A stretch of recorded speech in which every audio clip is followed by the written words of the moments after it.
je vais demander aux anciens d'être patients, donc vous pouvez aller boire un petit verre en attendant. Mais pour les nouveaux, c'est important que vous sachiez un petit peu qui on est, donc ça n'a pas duré très longtemps. Donc CPELEC existe depuis 30 ans, on a fêté nos 30 ans il n'y a pas longtemps. Et puis, ça avait été créé à l'époque par des personnes qui avaient déjà 30 ans d'expérience dans le domaine électronique. Donc, on est quand même un peu dans ce monde électronique depuis pas mal de temps. Et nous, notre lieu de travail, c'est l'unité de production, c'est l'usine. On est proche de la production, aussi bien les postes manuels d'assemblage de cartes électroniques, tout ce qui peut concerner les machines, les systèmes automatiques, brasage par robot, etc. On a aussi une autre activité orientée à la base vers l'électronicien, qui est l'identification des zones à risque, toutes les zones de stockage de produits dangereux, toutes les zones de vernissage sur lesquelles il faut agir pour protéger la santé des personnes. C'est notre domaine d'activité.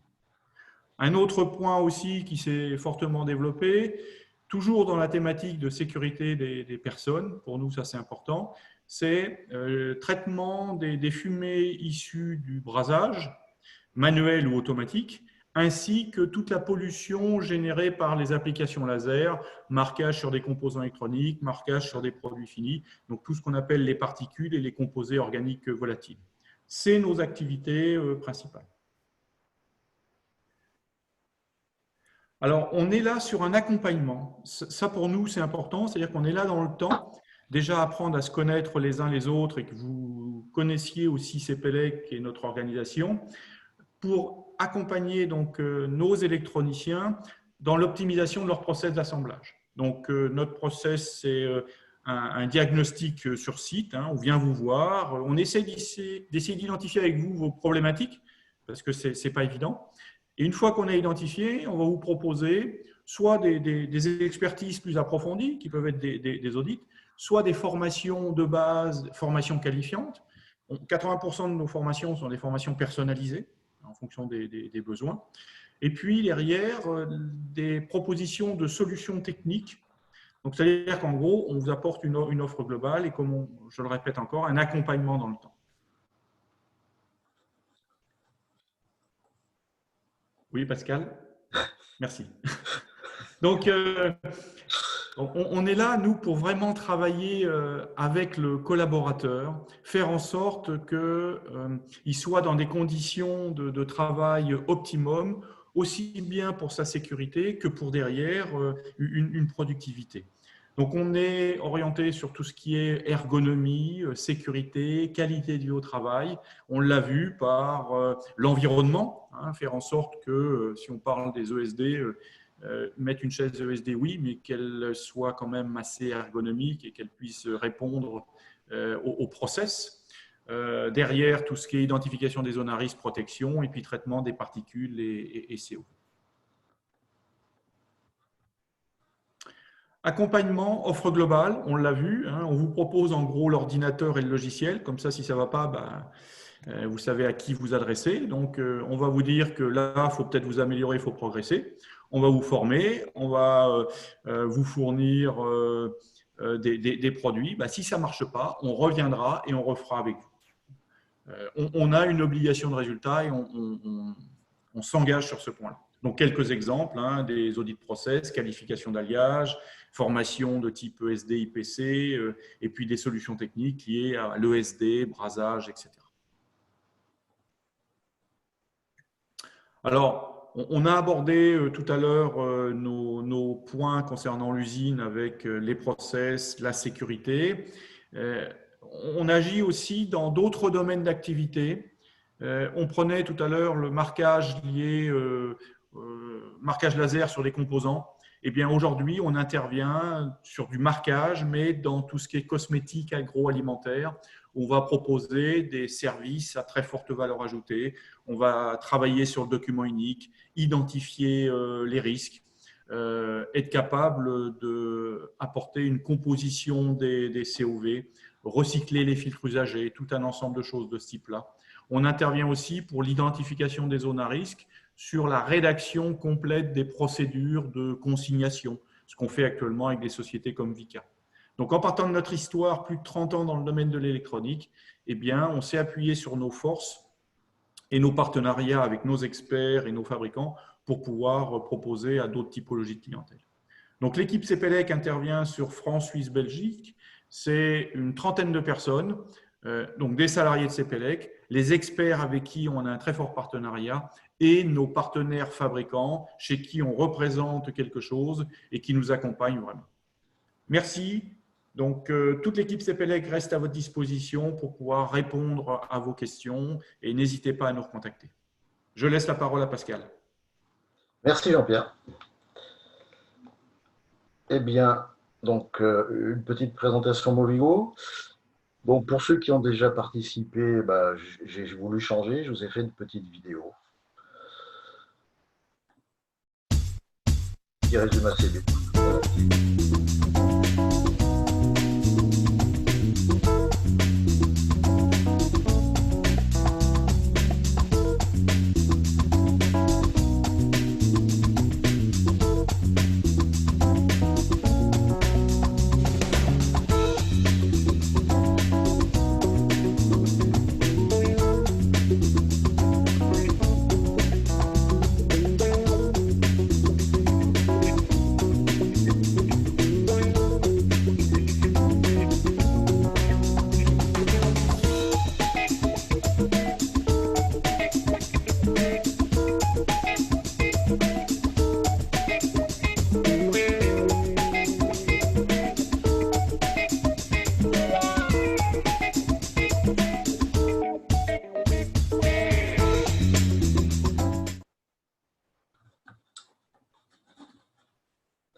J'ai des petits problèmes avec ma souris, désolé.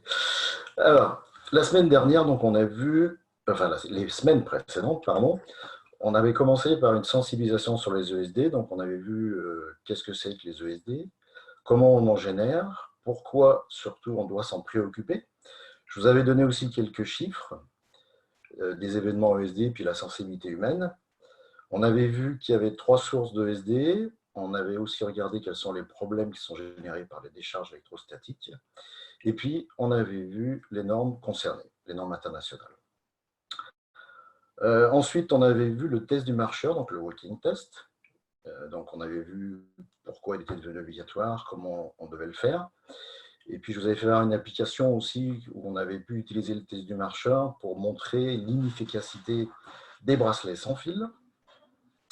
Et la semaine dernière, donc, on a vu les ioniseurs. Donc, à quoi ils servent. Donc, on peut les utiliser dans 2 cas. Donc, soit quand on a un isolant qui a été chargé par frottement et qu'on veut neutraliser, soit quand on a des conducteurs dont au moins un n'est pas relié à la Terre, pour supprimer la différence de potentiel qu'il peut y avoir entre ces 2 conducteurs. Donc, souvent, voilà, donc une superbe usine ESD Certified. Donc, on voit différents emplacements. Il y a la réception, le stockage, des lignes CMS. Donc, comme je vous l'ai dit en préambule, on ne va pas tout regarder, mais on va regarder certains points quand même qui sont assez importants. Donc, souvent, je fais l'analogie, et on fait l'analogie avec la chaîne du froid. Donc, la chaîne du froid, tout le monde est bien conscient qu'il ne faut pas qu'il y ait de rupture. Sinon, c'est problématique. Les ESD, c'est pareil. Et c'est un peu plus compliqué en général. Donc là, j'ai mis les différentes étapes qu'on peut avoir dans une unité de production en électronique. Contrôle d'entrée, stockage, constitution des lots, la prod, le contrôle qualité, la retouche, si besoin, l'intégration et le stockage. Donc en gros, le niveau de risque théorique, il serait celui-ci, il serait très important à l'entrée, parce que c'est à l'entrée où on va manipuler des composants. Et plus on va aller dans le process, moins les risques seront importants, mais on n'aura jamais des risques nuls. Donc ça, c'est dans l'usine, mais il faut aussi penser qu'il y a d'autres éléments qui interviennent. Il y a le fournisseur de composants, qui va rouler les composants. Donc c'est important aussi de vérifier comment ça se passe. L'expédition, donc ça dépend du produit que vous livrez. Est-ce que c'est un produit fini ou est-ce que c'est une carte assemblée? Donc c'est pareil, il faut aussi prévoir des emballages qui soient adéquate par rapport à l'environnement de distribution. Donc, vous avez livré un client, et de temps en temps, votre client aussi, il peut avoir des cartes qui sont en panne, qui va vous retourner pour expertise. Donc, c'est pareil, ça serait bien aussi de soigner, de faire attention au transport, à l'emballage. Donc, c'est important de prendre en compte vraiment la chaîne dans sa globalité, de ne pas se cantonner à quelques endroits dans votre usine, comme ce que je vois fréquemment quand c'est des erreurs classiques. Alors, je vais vous solliciter dans cette présentation, donc n'hésitez pas à répondre et à utiliser le chat pour ceux qui connaissent. Donc, on continue comme d'habitude. Donc, par exemple, au fait, il y a combien de sources de SD possibles? Donc, n'hésitez pas à utiliser l'outil chat.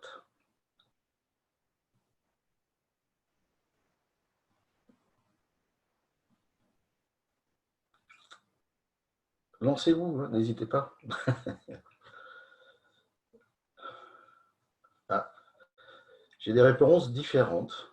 Ah oui, bien. Oui, c'est piégeant. Hein. 1, c'est 2 sources. 2, c'est 3 sources. 3, c'est 4 sources. Oui, oui. Ok, ben merci. Donc, on a vu, il y a 3 sources. Je viens de le redire quand j'ai fait le rappel. Alors, je vais faire quelques remarques donc, qui sont complémentaires à ce que je viens de dire précédemment. Donc, vous devez valider le bon respect des normes SD de vos fournisseurs. Même si vous mettez des moyens en place, si vos fournisseurs ne respectent pas ces normes, ça ne sert à rien parce que la chaîne de l'ESD est rompue. On a vu les risques les plus importants, c'est lorsqu'on manipule des composants. Donc, attention aux services logistiques réception. Quelquefois, je vois des sociétés qui sont équipées au niveau de la production, et puis au niveau de la réception, il n'y a rien. Alors que la personne va ouvrir les colis, risque de toucher les composants, donc pensez-y. La zone production, la manipulation des PCBA est relativement bien maîtrisée, on trouve beaucoup d'informations sur Internet. Simplement, faites attention aux machines et aux lignes CMS, les champs électrostatiques. Les testeurs aussi, les testeurs in situ, sont souvent source de SD. Parce qu'on va protéger les opérateurs, parce que quelquefois, il y a des tensions quand même assez importantes. Donc, on va mettre des isolants qui se chargent.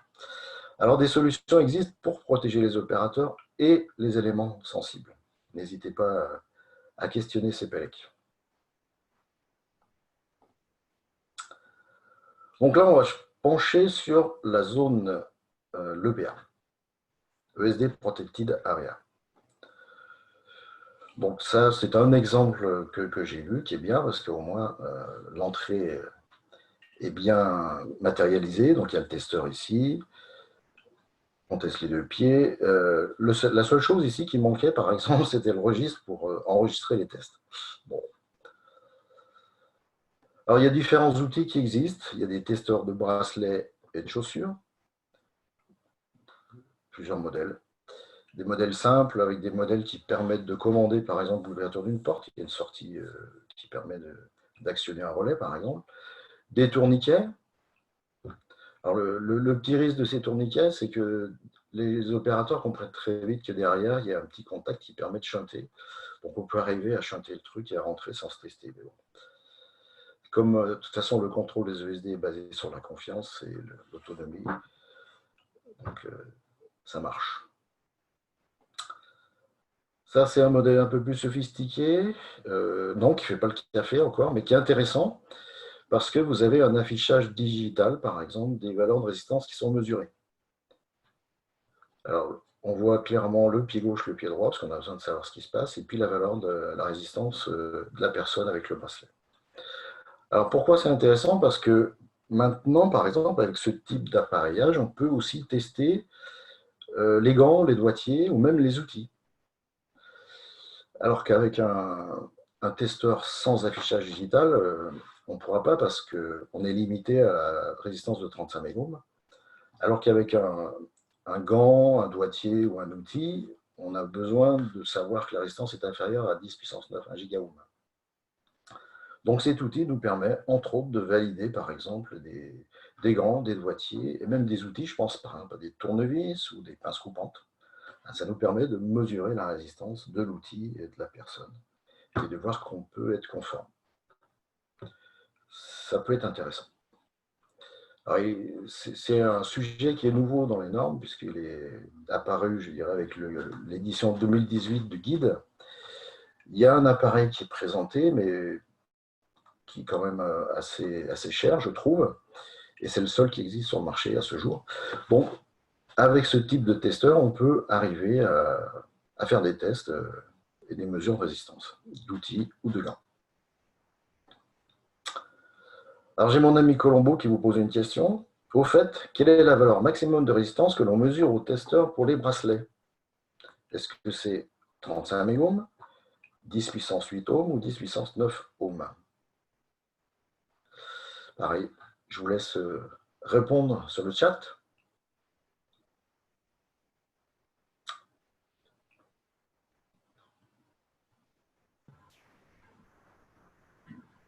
Pour l'instant, voilà. Allez, ben, le hasard fait bien les choses, de dire. Réponse 3, non.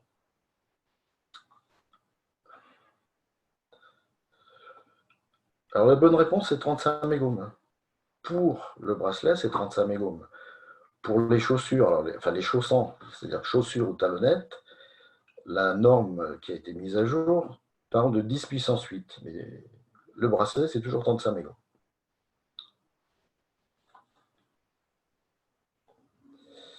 Alors, la zone réception. Alors, il y a plusieurs cas possibles. Est-ce qu'on déballe les composants ou des cartes assemblées? Si oui, ben, il faut créer une zone protégée. Sinon, ben, on considère que l'emballage du fournisseur, enfin ça c'est quand même à valider, hein, on considère qu'il est conforme et qu'il protège ce qu'il y a à l'intérieur. Alors ici, vous trouvez des exemples de mise à la terre des personnes. Donc, en termes de chaussures, il y a vraiment une collection très très importante. Vous avez des chaussures de sécurité ESD, des chaussures pas de sécurité du tout ESD, mais qui sont peut-être bien pour l'été, des chaussures de ville, il y a des formes basket, enfin, il y a du choix. Vous avez également des talonnettes permanentes, et puis alors, des bracelets, alors, je rappelle bien sûr bracelet filaire, hein, sans fil, ça ne marche pas, avec différents types de connexions. Donc là, la petite remarque du jour, quand vous achetez un bracelet, achetez bien le cordon chez le même fournisseur, ainsi que les connexions de raccordement sur le tapis ou le bornier. Sinon, vous aurez des petits problèmes. Ce n'est pas toujours très, très compatible. Donc, il existe une collection de bracelets infinie, je dirais. Bracelets métal, plastique, anti-allergique. Enfin, il y a ce qu'il faut. Ensuite, au niveau des vêtements, donc il y a des blouses, des polos ou des t-shirts. Blouses jetables, donc blouses jetables qui sont vraiment à utiliser, je dirais, pour les visiteurs, parce que ça apporte une protection qui est sommaire, on va dire. Il n'y a pas de cage de Faraday, hein, c'est juste une blouse qui va éviter de générer des charges, donc pas du tout à utiliser pour la production. Et puis pour les gens de la logistique, réception ou expédition, par exemple, vous avez aussi des blousons qui sont un peu chauds, mais qui sont ESD. Et puis après, pareil, il y a des gants qui existent, enfin des gants. Il y a des gants, par exemple, pour la contamination, des gants pour vous protéger des risques chimiques ou des gants pour vous protéger des coupures. Le gant n'est pas une protection ESD, c'est plutôt une contrainte hein, dans les ESD. Mais quand on a besoin d'utiliser des gants, il faut utiliser des gants ESD. Et on a vu, par exemple, avec le testeur affichage digital, comment on peut les valider et les tester. Alors j'ai une petite question, donc, dans une zone protégée, là, est-ce que je porte mon polo ESD, c'est bien un polo ESD, hein, je l'ai marqué, correctement?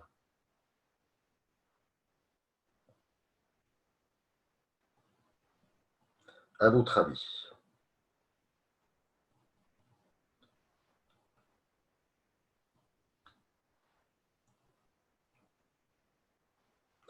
Alors, il n'y a pas de piège du tout, ouais, effectivement. On a la possibilité d'utiliser des polos, des t-shirts quand il fait très chaud, parce que de toute façon, on a même des blouses à manches courtes. Parce qu'il y en a beaucoup qui me disent, ouais, mais les poils, non, les poils, ça ne génère pas. Par contre, les cheveux, c'est autre chose. Les cheveux longs, c'est une autre problématique, il faut les attacher. Donc voilà la réponse, effectivement, c'est non, c'est pas conforme. Et il y en a qui m'ont bien répondu, effectivement. On voit la boucle de ceinture de la personne, donc normalement, le polo, il doit recouvrir les sous-vêtements. Parce que quand on est debout, donc, on a le frottement des sous-vêtements avec la peau, avec les vêtements, qui peuvent générer des champs. Donc, il faut qu'il soit assez long. Alors, j'avoue que ce n'est pas toujours très sexy, mais au moins, c'est efficace. Alors, transport dans la zone. Alors, est-ce qu'on a un sol OSD? Si on n'a pas de sol OSD, on n'a pas le choix. Pour transporter, c'est emballage blindé et fermé. Si on a un sol OSD qui est relié à la terre, bien sûr, et puis l'équipement qui va avec, hein, c'est évident, et bien là, on a besoin de chariots ESD. Donc ESD, ça veut dire qu'ils sont dissipatifs. Enfin, les surfaces de réception sont dissipatives et que les roulettes permettent d'être reliées à la terre. Et il faut qu'on ait des emballages dissipatifs au minimum. Par exemple, donc, quand on a un sol ESD, quand on n'a pas de sol ESD, pardon, donc emballage blindé fermé, c'est quoi? C'est des valisettes de transport en matériaux conducteurs, donc c'est-à-dire qu'il y a une résistance inférieure à 10 puissance 4, les sachets blindés, bien sûr, et des caisses conductrices, alors bien sûr fermées par un couvercle. Donc il faut que les matériaux soient conducteurs. Alors, la norme 61345-3 qui parle des emballages va même un peu plus loin dans le sens où elle dit que pour qu'un bac conducteur soit considéré comme faisant un blindage, il faudrait que sa résistance ou transversale ou RPP soit inférieure à 1000 ohms. Donc j'ai une petite question sur le C et le S, sur les logos. Donc, alors, ce logo-là, avec un arc de cercle, ça veut dire qu'on parle d'emballage. Et la lettre C vous précise la nature. Donc C, c'est conducteur. Vous avez 3 lettres, en gros. C, conducteur, D, dissipatif, et S comme shield, donc blindé.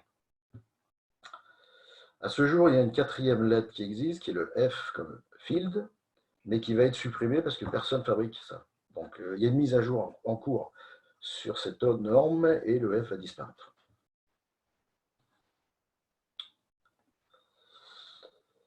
Quand on a un sol ESD, donc voilà, on va utiliser des chariots ESD et des emballages dissipatifs au minimum.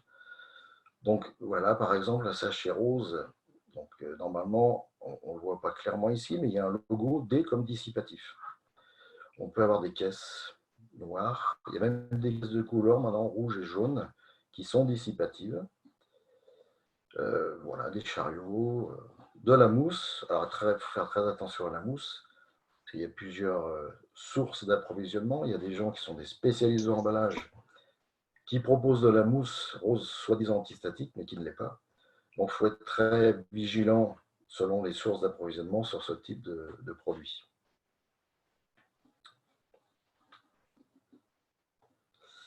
Alors, petite question. Dans le cas de transport d'une carte assemblée à l'intérieur d'une zone protégée, quels sont les emballages qui sont corrects?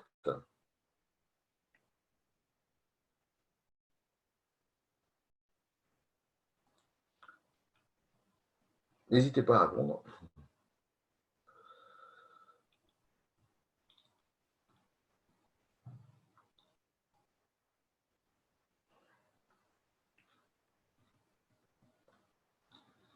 Bien, je vois que on maîtrise.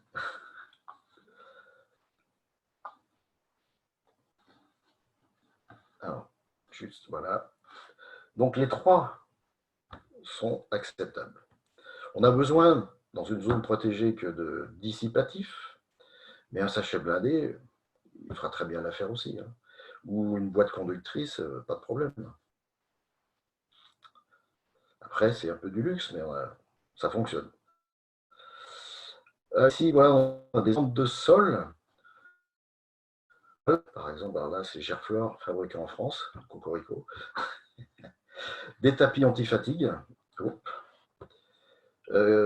qui permettent, enfin, qui sont utilisés pour les personnes qui travaillent debout. Donc, ça apporte un confort, ça absorbe un peu les vibrations. Je crois que ce n'est pas donné, mais c'est assez efficace. Enfin, en termes ESD, ça fonctionne, bien sûr. Et c'est, paraît-il, assez efficace pour la fatigue. Ensuite, vous avez aussi des tapis de sol et puis de la peinture ou de la résine.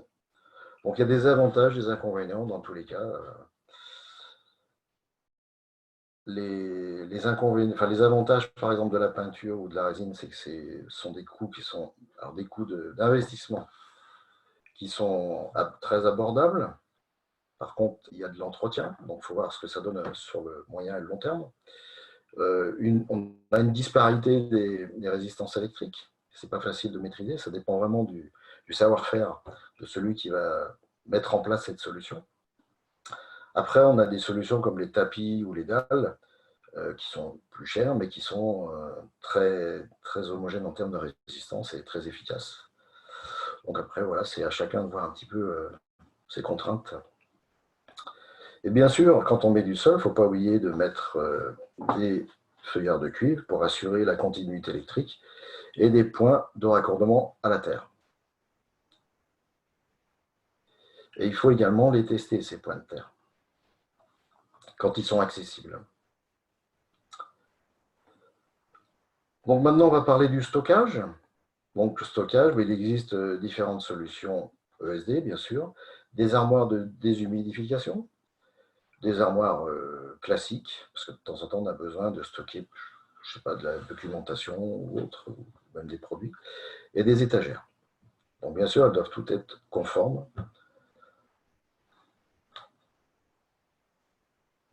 Alors, pardon, j'ai une question. Quel est le meilleur point de terre? Est-ce que vous pouvez préciser votre question? Parce que je ne comprends pas ce que vous voulez savoir.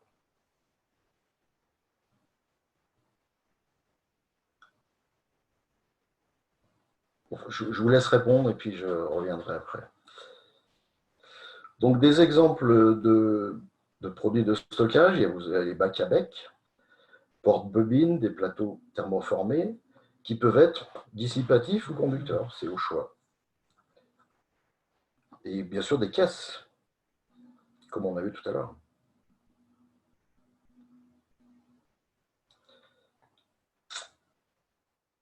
Alors, une petite question. Ce bac est-il dissipatif ou conducteur, sachant que sa résistance point-point ou transverse est de 10 puissance 6 ohms.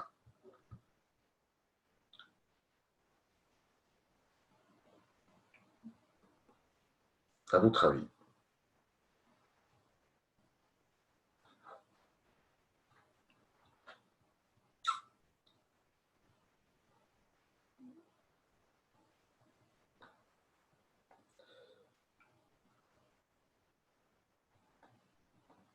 Il est dissipatif.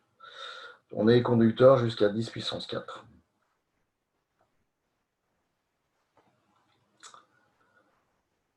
Donc maintenant, on va aller voir le poste de travail, dans le sens large du terme. Donc le poste de travail, ça peut comprendre plein de choses. Déjà, on va commencer par le poste de travail. Le poste de travail qui doit avoir une surface dissipative pour pouvoir poser les composants ou les cartes. Alors soit c'est des tapis qui sont posés dessus, soit vous avez des postes de travail maintenant qui sont directement dans la surface et directement dissipative. On peut avoir un ioniseur, bon, on a vu la semaine dernière à quoi ça sert. C'est important d'avoir une chaise aussi conforme, dissipative. Point de surveillance, c'est le dossier ici, parce que quelquefois on peut avoir des chaises qui sont dites conformes ESD, mais dont le dossier est isolant et se charge. Et quand on a des chaises de ce type-là qui tournent, quand on se lève, à un moment donné, la chaise peut tourner, le dossier peut se trouver très proche des cartes. C'est pas très bon. Donc ensuite, il y a les étagères, les poubelles. Il y a des poubelles ESD qui peuvent être ou dissipatives ou conductrices. Si jamais on utilise des poubelles de ce type-là, il faut bien penser à mettre des sachets aussi qui soient dissipatifs, hein, pas mettre des sachets de poubelles classiques. Le sol est dissipatif. Les personnes, du moment qu'elles sont assises, elles sont reliées avec un bracelet, même sans des chaussures. Le bracelet est obligatoire en position assise. On peut avoir des étagères aussi, bien sûr, dissipatives ou non.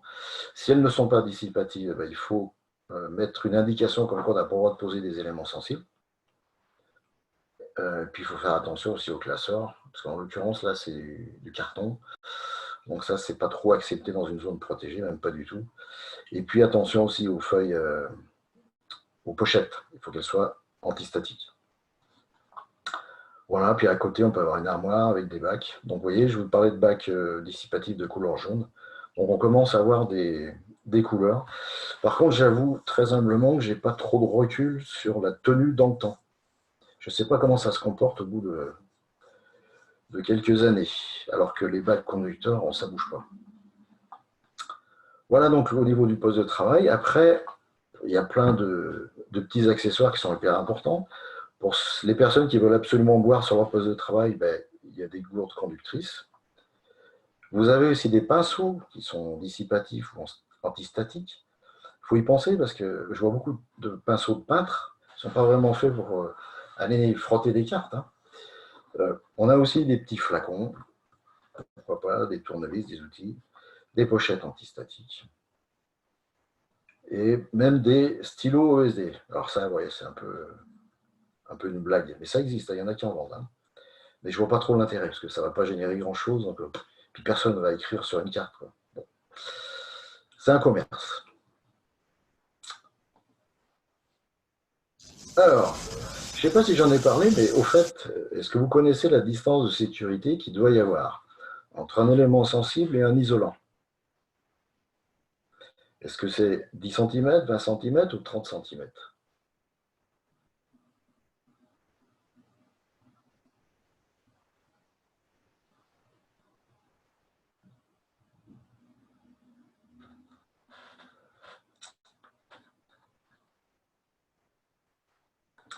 Effectivement, c'est 30 cm. Alors, c'était marqué clairement dans les normes précédentes et plus tout à fait clairement dans la mise à jour qui est arrivée, mais je vous garantis que cette distance est toujours d'actualité. Il faut savoir un petit peu décoder ce qu'il y a dans la norme. Alors, on va finir par un point sur les appareils de mesure. Bon, vous avez tout d'abord ce qu'on appelle le résistivimètre, donc qui mesure la résistivité de surface et qui peut aussi mesurer la résistance au sol. Donc c'est un testeur à pile qui mesure la résistance de surface de toute surface plane, conformément à une norme américaine. On a deux électrodes parallèles qui sont sous le corps de l'appareil. Éventuellement, on peut raccorder aussi des sondes extérieures. Alors, ce n'est pas un appareil qui est reconnu par les normes internationales. Déjà parce qu'avec ça, on ne mesure pas la température ni l'humidité relative. Donc, ça peut être utile pour faire des contrôles rapides, mais en cas d'audit, par exemple, ce n'est pas quelque chose qui est reconnu. Après, ça, voilà, l'outil qui est reconnu, donc c'est ce qu'on appelle, selon les fabricants, teraomètre, gigaomètre. En tout cas, c'est un appareil qui permet de mesurer des résistances élevées, importantes. Donc ici, vous avez deux modèles. Celui-ci, c'est Eurostat et celui-ci, c'est celui d'Iteco. Donc, ils sont conformes aux normes américaines et aux normes internationales. Vous avez des électrodes qui font 2,5 kg à plus ou moins 250 grammes, qui sont décrites dans les normes IEC et les normes américaines. Donc, ils sont conformes. La forme est définie et puis le poids également. Et donc, avec ces appareils, on mesure la résistance, la température et l'humidité simultanément. Par contre, ce qui est important aussi, c'est que, donc, comme on mesure une résistance, l'IEC, les normes IEC vont c'est même pas recommandé, vous obliger de respecter certaines distances d'anthrax entre les deux sondes par rapport à ce que vous allez mesurer. Donc on ne fait pas n'importe quoi. Mais là, ne faites pas confiance à Internet, parce que je vois n'importe quoi. Là, il faut vraiment se pencher sur les normes. Et vous avez également des stylos, forme stylo, donc avec deux petites électrodes qui permettent de mesurer, par exemple, l'intérieur des cavités des plateaux thermoformés. Parce qu'avec ça, c'est un peu compliqué, quoi. Ensuite, vous avez les champs mètres. Oui, je sais, j'en ai déjà parlé la semaine dernière, parce qu'on a parlé des ioniseurs. Donc, en gros, il y a deux familles de systèmes qui existent. Il y a ce que j'appelle le système européen, donc, qui est distribué entre autres par Eurostat. Donc, c'est le FM 022, 023. Et puis, vous avez toute une gamme de champs mètres aussi qui sont plutôt d'inspiration américaine, puisque là, on mesure donc un champ, enfin une tension électrique, pardon, par rapport à une distance de 2 cm qui est fixée par les entretoises. Et dans ces systèmes-là, donc c'est un faisceau lumineux de 2 diodes LED. Donc quand on a un rond parfait, on a la bonne distance, et cette distance, c'est 1 pouce.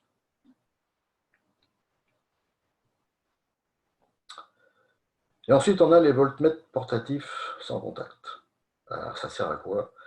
À mesurer des tensions sur très petits objets, par exemple sur les semi-conducteurs, où un lecteur de champ ne pourrait pas être le plus adapté. Et puis, ça permet aussi de mesurer, par exemple, les potentiels qu'il peut y avoir sur un conducteur. Et justement, traquer les différences de potentiel entre deux conducteurs pour éviter une décharge. C'est des appareils qui sont quand même pas donnés, hein, mais qui sont efficaces. Ensuite, vous avez le walking test. Oui, je sais, je vous refais le coup du moonwalk. Donc, qui permet de mesurer les niveaux de charge qui sont générés par une personne quand elle marche. Et donc, test pour utiliser, par exemple, pour qualifier le couple chaussant-sol ou pour vérifier son sol régulièrement.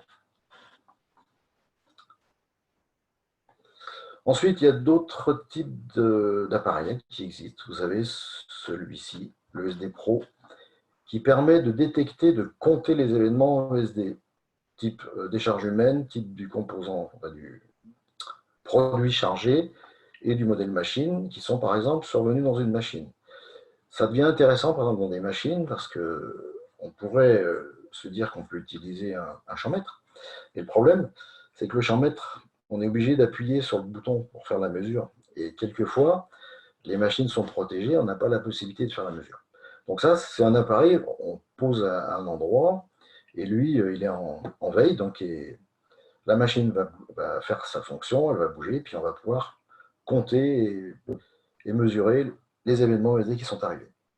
Donc ça, c'est un produit qui est abordable, c'est origine USA, ouais. C'est abordable, c'est entre 1000 à 1500 euros. Par contre, ce n'est pas un appareil qui est reconnu par une norme IEC. Mais bon, quand même très utile.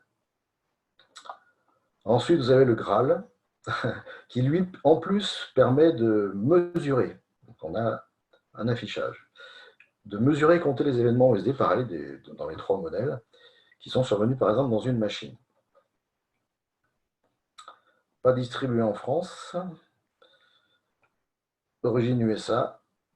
Ouais, très cher. Selon les sources, c'est entre 3700 et 5000 euros. Et encore une fois, pas reconnu par les normes internationales. Mais ça aussi, c'est un outil intéressant.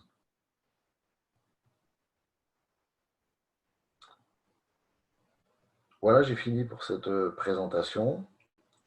Toujours pareil, on reste en contact, n'hésitez pas à nous solliciter, que ce soit CPLEC ou moi-même, Movigo. Il y a différents moyens pour qu'on reste en contact, c'est important pendant ces temps.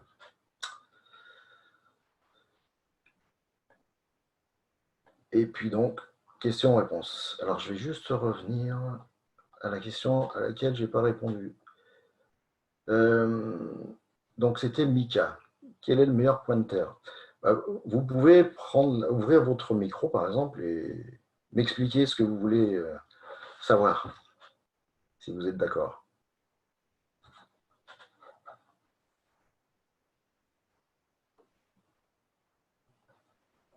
Ah, vous n'avez pas... Si, vous avez un micro. Je vous l'active. Dites-moi donc, quelle était votre question précisément? Le meilleur pointer, c'est quoi? C'est quoi votre question? Oui, oui. Est-ce que vous m'entendez? Oui, on vous entend. Allez-y.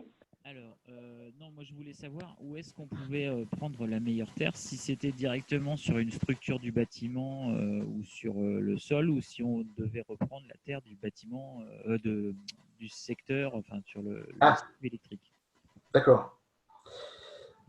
Alors, le mieux, ce que dit la norme, ça serait de créer une terre ESD autre que la terre secteur. Mais à un moment donné, dans cette norme, ils vous disent qu'il faut relier les deux pour éviter les différences de potentiel. Donc, la plupart du temps, on utilise la terre secteur, quoi. Et auquel cas, si on utilise une terre bâtiment, ça veut dire qu'il faudrait la relier en plusieurs points, parce que sinon on va recréer des capas en plusieurs endroits. Oui, oui, bien sûr. Ah oui, il faut. Alors ça, les fabricants des sols, que ce soit de la résine, de la peinture ou des dalles, ils vous donnent le nombre minimum de connexions à la terre par rapport à une surface donnée.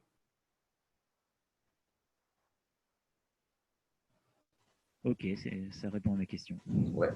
Alors pourquoi la norme, elle dit que ça serait bien d'avoir une terre séparée? Parce que dans un environnement industriel, on a tout un tas de parasites qui circulent dans la terre, notamment il y a des démarrages moteurs, des choses comme ça. Mais enfin, je ne vois pas l'intérêt de faire une terre bien propre, spécifique, si on la relie à l'autre, quoi. Voilà. Avez-vous d'autres questions?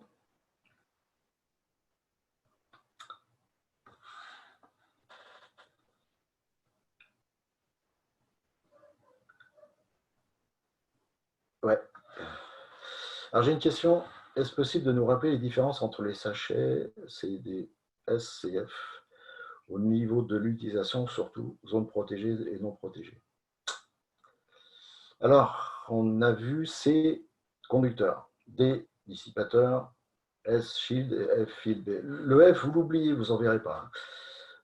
Dans une zone protégée, on peut tout utiliser. Dans une zone non protégée, c'est-à-dire qu'on n'est pas relié à la terre, que la personne n'est pas forcément équipée, on a besoin de protéger la carte et les composants par un blindage. Donc on va utiliser plutôt des sacs gris métallisés qui sont Shield S. Mais on a vu une boîte conductrice fermée, ou une caisse conductrice fermée, va assurer aussi le rôle de blindage. Avec la petite précision que je vous ai apportée tout à l'heure, dans la norme 5-3, ils disent que pour considérer qu'un matériau conducteur fait vraiment office de blindage, il faut qu'il ait une résistance inférieure à 1000 ohms, et pas 10 000.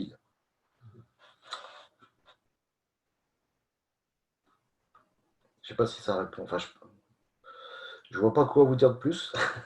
Est-ce que ça répond à votre question? Alors, le F, il avait été mis dans la norme 5-3, c'était, je pense, ce que j'en comprends, c'était un S shield un peu dégradé. Parce qu'un shield, lui, va résister à la fois à un champ électrostatique et une décharge.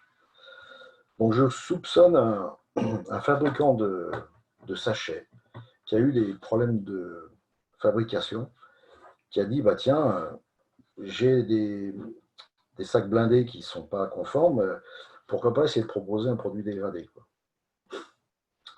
Je soupçonne ça.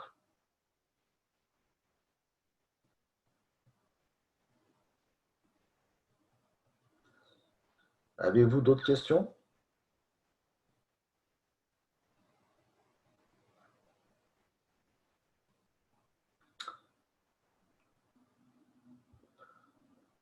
Merci Pascal. Je pense que Merci à vous. cette présentation faisait une très très bonne thèse des différents lives qu'on a fait déjà sur le SD, hein, donc l'usine USD. Donc n'hésitez pas si vous avez encore quelques petites questions, à les poser, hein. Pascal y répondra. Donc Mélissa va vous présenter après les différents sujets de live et puis un petit peu l'organisation.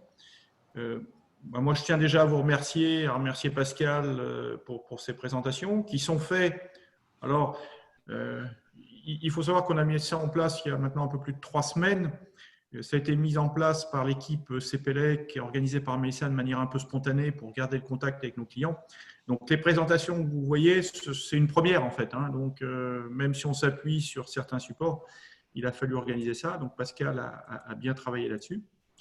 Et puis, franchement, entre les 3-4 lives, ça nous fait une belle synthèse sur les ESD. Donc, merci de nous dire si, en attendant, si vous avez d'autres questionnements, d'autres interrogations. Dites-nous aussi si à la limite, ça a répondu un peu aux attentes. Comme ça c'est déjà une mini enquête. Et puis, je vais laisser la parole à Mélissa pour présenter les futurs lives et vous parler un peu de l'organisation. Oui, merci Jean-Pierre, merci Pascal et merci à tous d'avoir participé à ce live avec nous. Merci à toutes les nouvelles personnes qui étaient là aujourd'hui. Donc, n'hésitez pas à rester en contact avec nous, avec Pascal, voilà, toute l'équipe CPLEC qui est à votre disposition. Donc, pour le programme de cette semaine, on se retrouve demain à 14 h et jeudi à 14 h également. Demain, la thématique, ce sera la gestion des MSL. On va parler aussi des armoires sèches. C'est un live qui sera animé par A2J Technologies. Et jeudi à 14 h, on retrouve à nouveau Pascal Lasmovigo pour l'épisode 3 d'une série qu'on a commencé sur en fait comment se retrouver dans les normes IPC face à des cas concrets. Voilà. Donc, les lives sont aussi disponibles en rediffusion. Donc, ils sont quasiment maintenant tous en ligne sur notre chaîne YouTube CPLEC, si vous voulez aller les visionner ou les partager. Les lives de la semaine en cours sont disponibles sur un lien que je vous enverrai. Et voilà, dans tous les cas, n'hésitez pas à continuer à échanger avec nous et à participer au live. Les thématiques sont différentes toutes les semaines. La semaine prochaine, on abordera des thématiques qui sont beaucoup plus générales. Voilà, le programme vous sera envoyé. Donc, merci à tous et très bonne journée. Très bonne journée à tous.